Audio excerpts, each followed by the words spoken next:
Doctor Saroj, assistant professor Sanskrit, RD girls college Bharatpur. हम नीति शतकम का 41वां श्लोक पढ़ रहे हैं।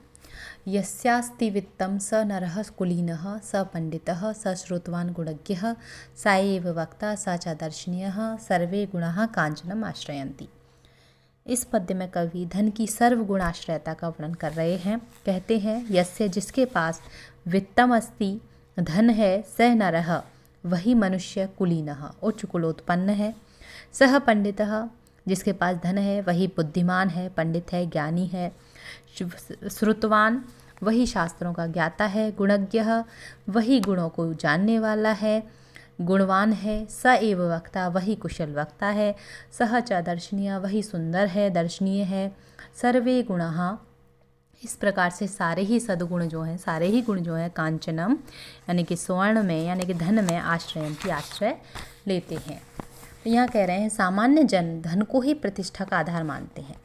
उनकी दृष्टि के अनुसार जिसके पास धन होता है वही उच्च कुलीन माना जाता है। यदि धनवान व्यक्ति नीच कुलोत्पन्न हो तो भी लोग उसे उच्च मानते हैं। चाटुकार लोग धनी व्यक्ति को ही बुद्धिमान, शास्त्रवेत्ता, गुणग्राही बताते हैं। संसार में धनी व्यक्ति ही कुशल वक्ता तथा सुंदर मान लिया जाता है। लोग गुणी व्यक्ति को महत्व नहीं देते किंतु धनी व्यक्ति की प्रशंसा करने लग जाते हैं। वास्तव में सारे गुण इस प्रकार से धन में ही निवास करते हैं।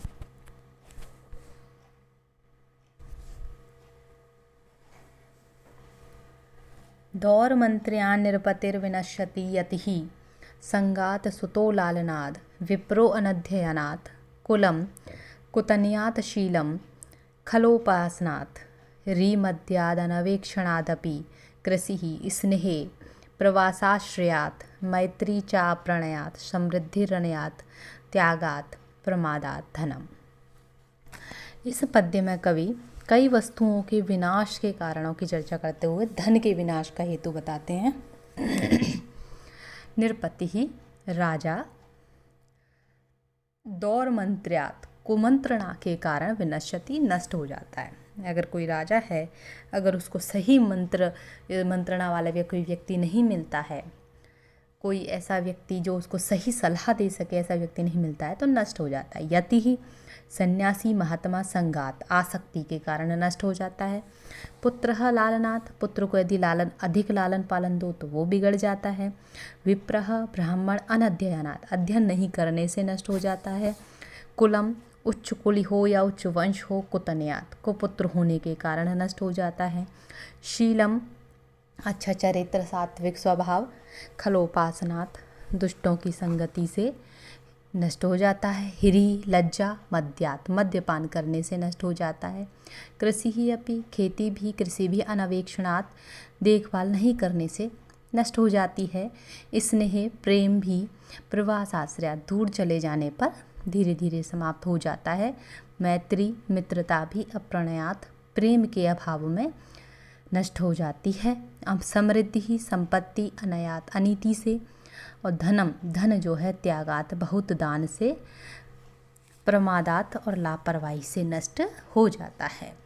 कह रहे हैं यहाँ पर कवि कि राजा कुमंत्रणा से नष्ट हो जाता है, मुनि आसक्ति से नष्ट हो जाता है, इसी प्रकार पुत्र लाड़ प्यार से, ब्राह्मण शिक्षा के अभाव में, कुल को पुत्र से, सदाचार दुष्टों की संगति से, लज्जा मद्यपान से, कृषि देखभाल ना करने के कारण, प्रेम प्रवास से, मित्रता अनुराग के अभाव में, समृद्धि नीति विरुद्ध आचरण करने के कारण तथा धन त्याग से और असावधानी से नष्ट हो जाता है। इस प्रकार से धन के व्यय की सीमा का ध्यान रखना आवश्यक होता है।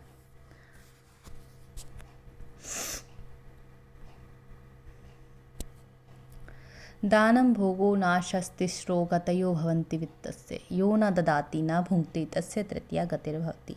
यहाँ पर कवि धन की 3 गतियों को बता रहे हैं कि धन की 3 गतियाँ होती हैं, इसलिए और अधिक धन संग्रह करने की भी कुप्रवृत्ति का जो दुष्परिणाम निकलता है उसको भी बता रहे हैं कि दानम सुपात्र को दान देना, भोगः अपने लिए उसका उपयोग करना, नाशः धन का विनाश करना, वित्तस्य धन की, तिस्रः ये 3 गतयः भवन्ति गतियाँ होती हैं।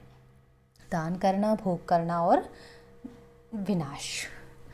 यह जो मनुष्य ना ददाती, ना तो किसी को दान देता है, ना भुंगते, ना ही उसका उपभोग करता है, तस्य तब उस धन की तृतीया गति ही, तीसरी गति अर्थात नाश होती है।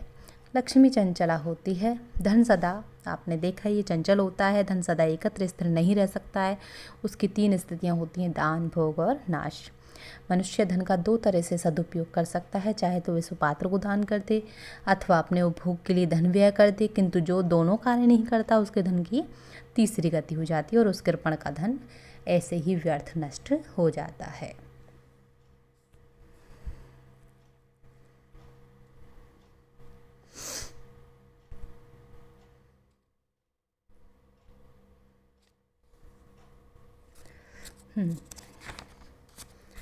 सत्या अनृता चा परुषा प्रियवादिनी चा हिंस्रा दयालुरपि चार्थपरा वदान्य नित्यव्यया प्रचुरनित्यधनागमा चा वेश्यांगनेव निरपनीतिरनेक रूपा।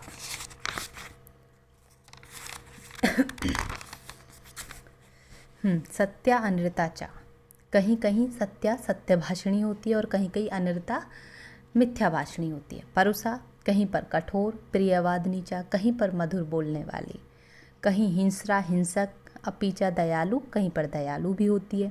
अर्थपरा कहीं पर स्वार्थपरायण तो कहीं पर वदान्यचा उदार हृदय होती है।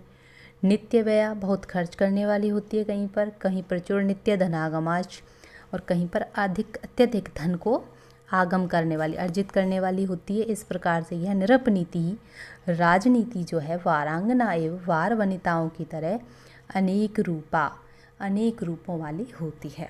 यहाँ पर कवि राजनीति के अनेक रूपता का वर्णन कर रहे हैं। कहते हैं राजनीति कहीं सत्यभाषिणी कहीं असत्यभाषिणी होती है, कहीं वह कठोर और कहीं मृदुभाषिणी होती है। इस प्रकार से महापुरुषों के मन, वचन और कर्म में एकता होती है, किंतु राजनीतिज्ञों का आचरण जो है इसके विपरीत अनेक रूपों वाला होता है। क्योंकि राजनीतिक वारांगना जैसी है, जैसे वारांगना अपने स्वार्थ पूर्ति के लिए विविध रूप धारण करती है, वैसे राजनीति भी अनेक रूप धारण करती रहती है। राजनीति अवसर अनुसार सत्य और झूठ दोनों का आश्रय ले लेती है। कभी वह कठोर बन जाती है तो कभी मधुरभाषिणी। कहीं राजनीति हिंसा को अपना लेती तो कहीं करुणा का प्रदर्शन करती है। कभी वह स्वार्थपरायण बन जाती तो कभी दानशीलता प्रदर्शित करती है। कभी वह अत्यधिक व्यय करने वाली तो कभी प्रचुर धन संग्रह करवा देती है। राजनीतिज्ञों का व्यवहार सदैव एक जैसा नहीं रहता, वे तो अवसर के अनुसार अपने रंग इसीलिए बदलते रहते हैं। वस्तुतः राजनीति जो है वारांगना की तरह बहुरूपणी होती है।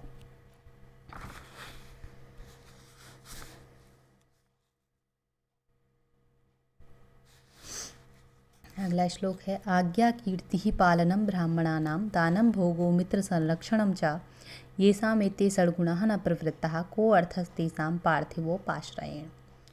आज्ञा अनुशासन, कीर्ति यश, ब्राह्मणानां पालनम विद्वानों का संरक्षण, दानम दान देना, भोगः सुखों का उपभोग, मित्र संरक्षणम च और अपने मित्रों की सुरक्षा।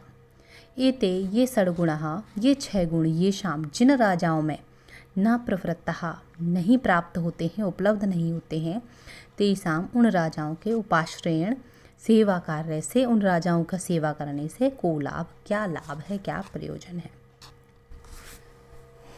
गुणवान राजा ही आश्रय के योग्य होते हैं, आश्रयणीय होते हैं, जिनके आश्रय लेना चाहिए।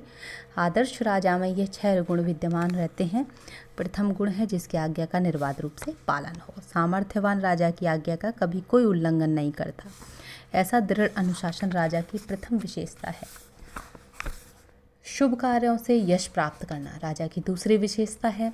राजा का तृतीय गुण है विद्वान ब्राह्मणों के योगक्षेम का वहन करना, निर्वाह करना। सुपात्र लोगों को दान देना राजा का चौथा गुण है। अपने तथा परिजनों के उपभोग के लिए सुख सुविधा के साधन जुटाना राजा का 5वां आवश्यक गुण है। अपने मित्रों की पूर्ण सुरक्षा करना राजा का 6वां गुण है। जिन राजाओं में ये 6 गुण नहीं होते उन तुच्छ राजाओं की सेवा करना व्यर्थ होता है। सदा गुणी राजा का ही आश्रय लेना चाहिए।